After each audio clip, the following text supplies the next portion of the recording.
a legendary music icon standing alone on a cliff overlooking the Pacific Ocean. The same cliff where years earlier he had knelt down and asked the love of his life to marry him. But today, something was different.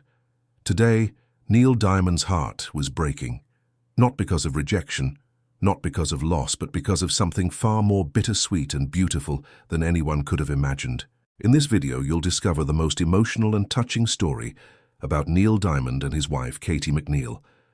Why he returned to that sacred place alone, what he discovered there that brought him to tears, and how this moment revealed the depth of a love story that has inspired millions around the world. Stay until the end because I'll reveal the heartbreaking yet beautiful reason behind his tears and the powerful lessons this teaches us about love, memory, gratitude, and growing old with someone you cherish more than life itself. Malibu, California, spring of 2022. The California coastline stretched endlessly, waves crashing against rocky cliffs, seagulls crying overhead, and the Pacific Ocean shimmering under the afternoon sun. This was a place of breathtaking beauty, where the mountains met the sea, where movie stars built their dream homes, and where countless love stories had begun and flourished. But for Neil Diamond, this particular stretch of coastline meant something more profound than scenic beauty. This was where his life had changed forever. This was where he had proposed to Katie McNeil, the woman who would become not just his wife, but his anchor, his caregiver, his reason to keep fighting when his body began to fail him. Neil Leslie Diamond was born on January 24, 1941, in Brooklyn, New York. By 2022, he was 81 years old, a living legend of American music. His career spanned more than 6 decades. He had sold over 130 million records worldwide. He had written and performed songs that became the soundtrack of multiple generations: Sweet Caroline, Cracklin' Rosie, Song Sung Blue, America, Hello Again, Love on the Rocks, and dozens more that everyone knew, even if they didn't know who sang them. Neil had been inducted into the Rock and Roll Hall of Fame. He had received a Grammy Lifetime Achievement Award. He had a star on the Hollywood Walk of Fame. His concerts were legendary, with fans singing along to every word, swaying with lighters and phone lights, creating moments of collective joy that transcended the ordinary concert experience.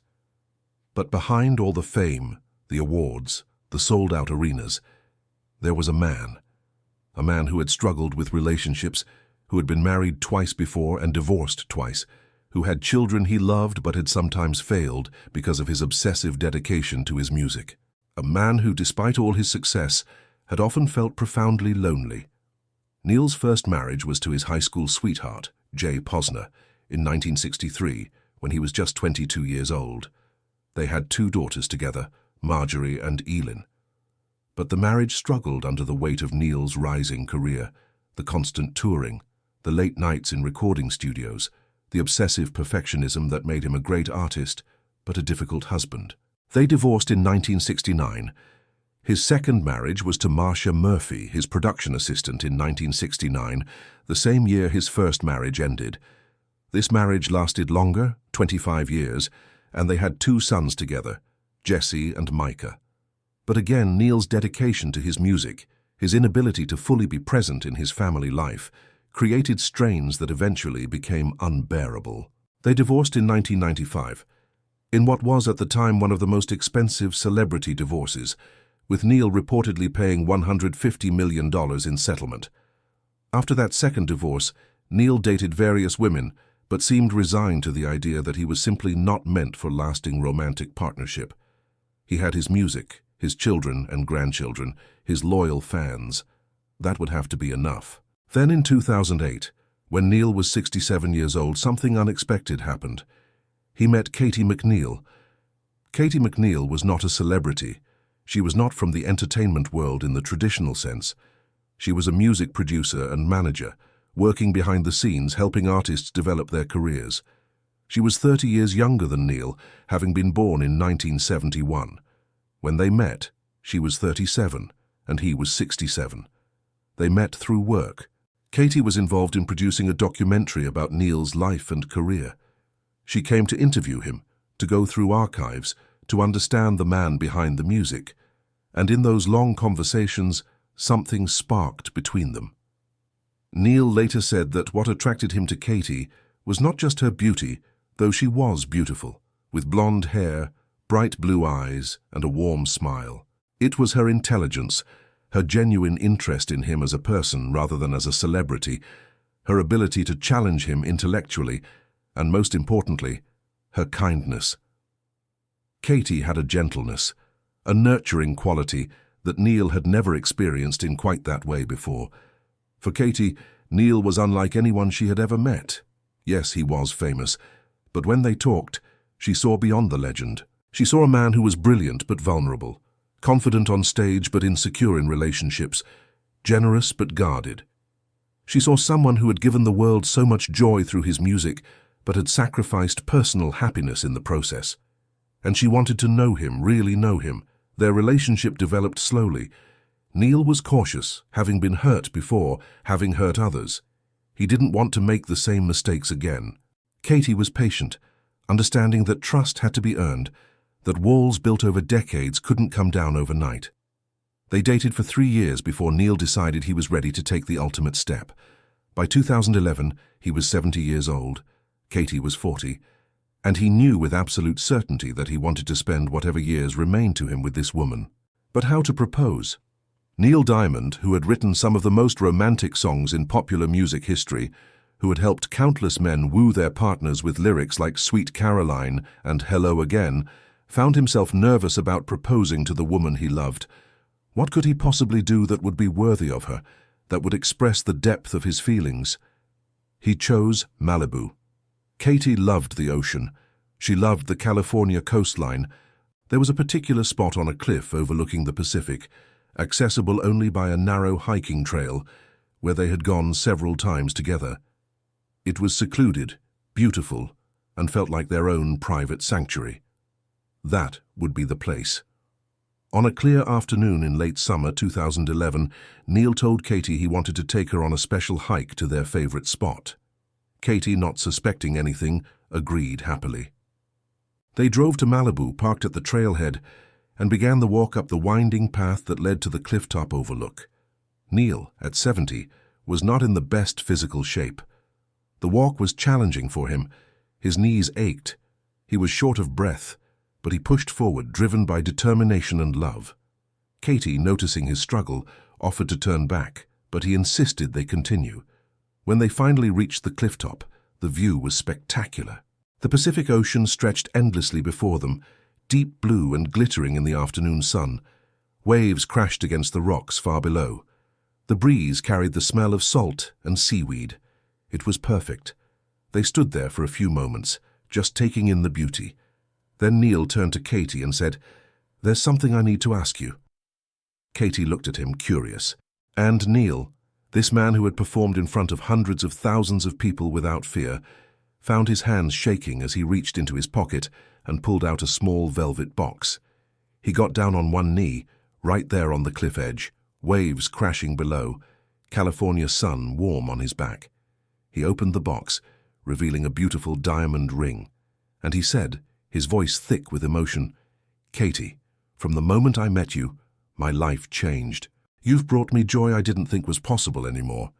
You've shown me that love doesn't have an age limit, that it's never too late for happiness. You've been patient with me, kind to me, honest with me. You've seen all my flaws and loved me anyway. I know I'm older than you. I know I come with baggage, with a complicated past, with children and ex-wives and a career that demands too much.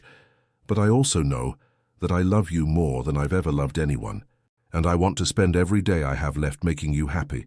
Katie McNeil, will you marry me?" Katie was crying. Happy tears streamed down her face. She pulled Neil to his feet because his knees were hurting from kneeling on the hard ground, and she threw her arms around him. "Yes," she said. "Yes, yes, yes, of course I'll marry you." They stood there on that cliff, holding each other, crying together as the sun began its descent toward the horizon, painting the sky in shades of orange and pink and gold. It was a perfect moment, one that both of them knew they would remember for the rest of their lives. They married on April 21st, 2012, in Los Angeles. It was a small, intimate ceremony with close family and friends. Neil was 71, Katie was 41. The age difference raised eyebrows in some circles, prompted gossip in tabloids, but those who knew them could see that their love was genuine, deep, and real. The early years of their marriage were happy. Neil continued to tour occasionally, perform, record music. Katie managed some aspects of his career, but also gave him space to be himself. They traveled together, spent time at their home in Malibu, enjoyed simple pleasures like walking on the beach, having quiet dinners, watching sunsets. But in 2018, everything changed. Neil began experiencing symptoms that concerned him. He had trouble walking. His movements became slower, less coordinated. His hands trembled slightly. At first, he thought it was just age, just the normal decline of an 80-year-old body. But Katie noticed it was more than that. She insisted he see a doctor.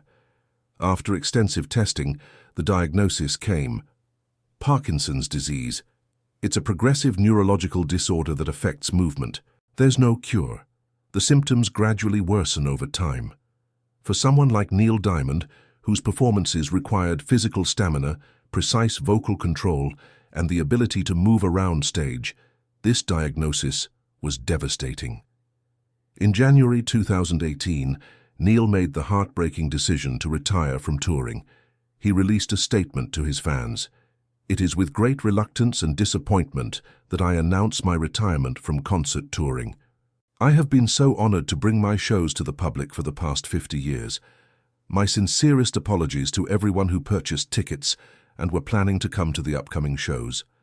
I plan to remain active in writing, recording, and other projects for a long time to come.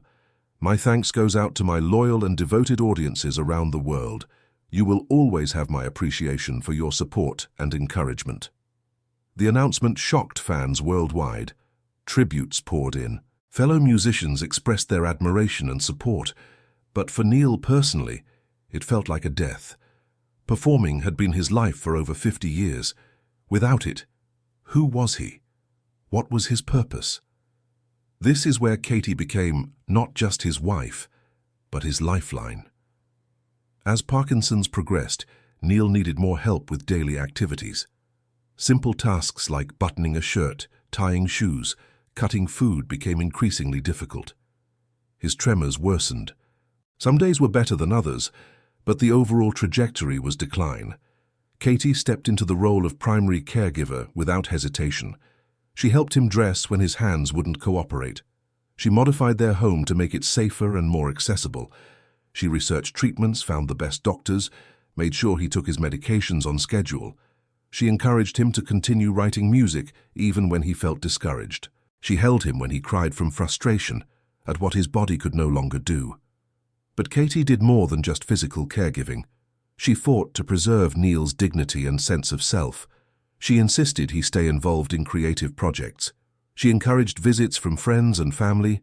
She made sure their life together wasn't just about managing disease, but about continuing to live, to find joy, to make memories. Neil, in interviews during this period, spoke openly about how Katie had saved him. "I don't know where I'd be without her," he said in a rare 2020 interview. "Probably in some nursing home somewhere, alone and miserable. But Katie won't let that happen. She fights for me every day. She reminds me that I'm still me, still Neil, still capable of creating, of loving, of living. She's the best thing that ever happened to me, and I thank God for her every single day." But caregiving is exhausting. The constant vigilance, the physical demands of helping someone with limited mobility, the emotional weight of watching someone you love decline, it takes a toll. Katie tried to stay strong, tried to always be upbeat and positive for Neil. But there were moments, usually late at night when Neil was finally asleep, when she would sit alone and cry from sheer exhaustion and fear of what the future held. Spring, 2022. They had been married for 10 years. Neil was now 81, Katie was 51. The Parkinson's had progressed significantly. Neil used a walker most of the time now. His voice, once so powerful and clear, was softer, sometimes slurred. There were good days when he was relatively strong and could work on music in his home studio for a few hours. But there were also bad days when he barely had energy to get out of bed. One morning in early May, Katie was in the kitchen making breakfast when Neil slowly made his way in using his walker. He seemed contemplative, a bit sad. Katie noticed immediately. She had become expert at reading his moods, his subtle expressions. "What's on your mind, honey?" she asked gently, helping him sit down at the table. Neil was quiet for a moment, then said, "I've been thinking about the cliff, the place where I proposed to you. Do you remember?" Katie smiled. "Of course I remember. How could I forget? It was one of the most beautiful moments of my life." "I want to go back there," Neil said. "I want to see it again." Katie's smile faded slightly. She knew what he was really saying. He wanted to revisit that place while he still could, while he still had some mobility and awareness. Before the disease took even more from him, it was a pilgrimage of sorts, a return to a sacred place before it became physically impossible. "Okay," Katie said, her voice soft with emotion. "We'll go. When do you want to go?" "Soon," Neil said, "before I can't anymore." They planned the trip for the following week. Katie arranged everything meticulously. She contacted the park service to see if there was any way to make the trail more accessible for someone with limited mobility. Unfortunately, the trail was natural, rocky, narrow in places. There was no wheelchair-accessible route to that particular cliff-top overlook, but Katie was determined.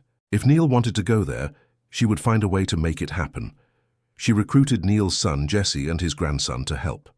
The plan was that the three of them would essentially support Neil as he slowly made his way up the trail, taking breaks as often as needed, with a wheelchair waiting at points where the trail was wide enough in case he couldn't continue walking. The day arrived. It was a beautiful California morning, clear skies, moderate temperature, light breeze, perfect conditions. They drove to Malibu early to avoid crowds and heat. When they arrived at the trailhead, Katie could see Neil was already anxious, worried that he wouldn't be able to make it, that he would fail, that he would disappoint everyone. "Hey," Katie said, taking his face in her hands and looking into his eyes. "There's no pressure, okay? We go as far as you can go. If we make it to the top, wonderful. If we get halfway and need to stop, that's fine too. The important thing is we're here together. That's what matters." Neil nodded, reassured by her words, and they began the slow journey up the trail. Jesse and the grandson supported Neil on either side. Katie walked ahead, scouting the path, moving rocks that might trip him, pointing out routes and uneven areas. The journey that had taken 20 minutes 11 years ago took over an hour. They stopped frequently for Neil to rest, to catch his breath, to drink water. At one point, about halfway up, Neil looked so exhausted that Katie suggested they turn back, but he refused. "I need to get there," he said with quiet determination. "I need to see it again." So they continued, step by difficult step. Neil's body trembled with effort, but his will was iron. Finally, after what felt like forever, they crested the final rise, and the cliff-top overlook came into view. It was just as beautiful as Neil remembered, maybe more so. The Pacific stretched endlessly, impossibly blue under the clear sky. The waves crashed rhythmically against the rocks below. The breeze carried the smell and taste of ocean. It was perfect. Katie, Jesse, and the grandson helped Neil to a large flat rock, where he could sit comfortably and take in the view. They gave him some space, understanding he needed a moment alone with his thoughts and memories. Neil sat there, breathing heavily from the exertion of the climb, but his eyes were fixed on the horizon. He looked at the exact spot where he had knelt 11 years ago to propose to Katie. He remembered how nervous he'd been, how his hands shook, how his heart pounded. He remembered the look on Katie's face when she said yes, the tears of joy, the feeling of absolute rightness. And then, sitting there on that cliff at 81 years old, his body betraying him more each day, Neil began to cry. Not quiet tears, but deep, sobbing cries that shook his whole body. Katie, who had been standing a respectful distance away, immediately rushed to his side. "Neil, what's wrong? Are you in pain? What is it?" Neil looked at her, his face wet with tears, and said words that would break Katie's heart, even as they filled it with love. "I'm sorry." "Sorry for what?" Katie asked, confused and concerned. "I'm sorry that I can't give you more," Neil said through his tears. "When I proposed to you here, I was 70 years old. You were 40. I knew I was older, but I was still relatively healthy. I could still perform, still travel, still do things. I thought we'd have at least 15, maybe 20 good years together. But now look at me. I'm 81, and I'm already falling apart. The Parkinson's is getting worse. Some days I can barely function. You've become my caregiver instead of just my wife. This isn't what I promised you. This isn't the life you signed up for. He paused, wiping tears from his face with shaking hands. You should be enjoying your 50s. You should be traveling, having adventures, living your life. Instead, you're stuck taking care of a sick old man, and it's only going to get worse. I'm only going to need more help, more care. Eventually, I won't be able to recognize you. I won't remember our life together. And you'll still be there taking care of someone who doesn't even know who you are. I'm sorry, Katie. I'm so sorry that I've trapped you in this. I love you so much, and I hate that I'm robbing you of the best years of your life. By the time he finished, Katie was crying too, but not for the reasons Neil thought. She knelt down in front of him, took his trembling hands in hers, and looked directly into his eyes. Neil Diamond, she said firmly, you listen to me and you listen good. You didn't trap me in anything. I walked into this marriage with my eyes wide open. I knew you were 30 years older. I knew that statistically you would face health challenges before I did. I knew all of that and I chose you anyway. Do you know why? Neil shook his head, unable to speak. Because you're worth it, Katie continued, her voice strong despite her tears. Because the years I've had with you, even the hard ones, have been the best years of my life. Because when I said I do 11 years ago, I meant in sickness and in health. I meant for better or worse. I didn't say those vows with my fingers crossed, hoping we'd only get the good parts. She squeezed his hands tighter. You think you're robbing me of my best years? Neil, you are my best years. Yes, the Parkinson's is hard. Yes, some days are exhausting. Yes, I worry about the future. But I would rather spend one day taking care of you than a lifetime with someone else. Because I love you. Not the you from 11 years ago when you could still tour. Not some hypothetical version of you that doesn't get sick. I love you. This you. Right here. Right now. Tremors and all. Katie stood up and gestured to the ocean before them. You know what I see when I look at this place. I don't just see where you proposed. I see where our life really began. I see where a 70-year-old man loved me enough to climb up this trail on bad knees because he wanted the moment to be special. I see where you opened your heart to me, where you trusted me with your love, despite having been hurt before. I see where we promised to build a life together. She pulled Neil to his feet, steadying him as he swayed slightly. And you know what else I see? I see us, right now, 11 years later. You just climbed this trail again at 81 with Parkinson's disease. Do you understand how incredible that is? You did that because this place matters to you, because our love matters to you. That's not weakness, Neil. That's strength. That's love. Katie cupped his face in her hands, wiping away his tears. So please stop apologizing for being human, for getting older, for being sick. None of that diminishes what we have. None of that makes me regret choosing you. If anything, these difficult years have shown me that I chose the right person. Because you're still the kindest, most creative, most loving man I've ever known. Parkinson's hasn't changed that. It can't change that. They stood there together on that cliff, holding each other as the waves crashed below and the California sun warmed their backs, just as they had 11 years earlier. Except now, they weren't just in love. They had been through fire together and emerged still holding on to each other. Jesse and the grandson, who had witnessed the entire exchange from a discreet distance, were crying too. This was love. Real, deep, sacrificial, enduring love. Not the fairy tale version from movies, but the real thing that persists through illness, through fear, through all the things that life throws at us. The journey back down the trail was slower than the trip up. Neil was exhausted, both physically and emotionally.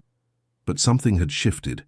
He seemed lighter somehow, as if Katie's words had lifted a weight he'd been carrying. When they finally made it back to the car, Neil turned to take one last look at the cliff top, now far above them. Thank you, he said to Katie, for everything. For climbing with me, for loving me, for being patient with me when I'm an idiot who needs reminding of what we have. Katie smiled and kissed his cheek. That's what marriage is, honey. Reminding each other of what we have, especially on the days when it's hard to see. They drove home as the sun began to set, painting the California sky in those same shades of orange and pink and gold that had colored the sky on the day they got engaged. In the months and years that followed, Neil's Parkinson's continued to progress. There were good days and bad days. There were small victories and difficult setbacks. But Katie was there through all of it, not as a martyr or out of obligation, but as a partner who had chosen this life and continued to choose it every single day. Neil continued to create music when he could, working in his home studio on projects that might never see commercial release, but brought him joy. Katie would sit with him sometimes, just listening, offering suggestions, being present. They celebrated their 15th wedding anniversary in 2027. Neil was 86 by then. The celebration was simple, just the two of them having dinner at home. But it was perfect because they were together. This story teaches us profound lessons about love, commitment, and what really matters in life. First, it teaches us about the difference between Hollywood love and real love. Hollywood gives us stories where everything is perfect, where people fall in love and then just live happily ever after, with no struggles, no illness, no difficulty. But that's not real life. Real love is Katie choosing to stay when Neil's body started failing. Real love is Neil being vulnerable enough to express his fears and guilt. Real love is showing up day after day, even when it's hard, even when it's exhausting, because you made a commitment and you keep it. Second, it teaches us about the dignity of both the caregiver and the one receiving care. Neil struggled with feeling like a burden, with guilt about robbing Katie of her best years. These are real feelings that anyone dealing with serious illness experiences, but Katie helped him see that needing help doesn't diminish his worth, doesn't make him less of a person, doesn't make their love less valuable. And Katie modeled what true caregiving looks like, not reluctant duty but willing love. She didn't pretend it was always easy, but she made clear that the difficulty didn't change her choice to be there. Third, it teaches us about the power of returning to meaningful places. Neil's pilgrimage back to the proposal site was about more than nostalgia. It was about reconnecting with the promises they'd made, about remembering why they chose each other, about reaffirming their commitment in light of changed circumstances. We all need these moments, times when we deliberately remember and honor the important commitments and relationships in our lives, especially when those relationships are being tested by difficulty. Fourth, it teaches us that love isn't diminished by age differences when both people are adults making conscious choices. Neil and Katie's 30-year age gap raised eyebrows, prompted gossip, but their love proved more real and lasting than many relationships between people the same age. Age is just a number when hearts truly connect. Finally, and perhaps most importantly, this story reminds us that marriage vows matter. In sickness and in health isn't just nice words to say at a wedding. It's a commitment that will be tested. Katie had every legal and social right to leave when things got hard, but she stayed because she had made a promise before God and witnesses, and she intended to keep it. The Bible speaks to this in 1 Corinthians 13, verses 4 through 8. Love is patient, love is kind. It does not envy, it does not boast, it is not proud, it does not dishonor others, it is not self-seeking, it is not easily angered, it keeps no record of wrongs. Love does not delight in evil, but rejoices with the truth. It always protects, always trusts, always hopes, always perseveres. Love never fails. Katie embodied these verses in her love for Neil. She was patient with his declining abilities. She was kind even when exhausted. She wasn't seeking her own interests, but his welfare. She protected him, trusted in their bond, hoped for good days, and persevered through the bad ones. And Neil, despite his illness, continued to love Katie not with grand gestures but with gratitude, with appreciation, with vulnerability. He loved her enough to be honest about his fears, trusted her enough to be weak in front of her, valued her enough to worry about her well-being even above his own. This is the kind of love that God calls us to, not the easy, convenient love that exists only when circumstances are favorable, but the sacrificial love that endures through fire and comes out refined and beautiful. If this story touched your heart, please share with someone who needs to hear this message about real love and commitment, and subscribe to the channel. And remember, True love isn't measured by how easy it is, but by how willing we are to stay and fight for it when it gets hard. May God bless you all with the courage to love like Katie and Neil, deeply, sacrificially, and enduringly. God bless you all.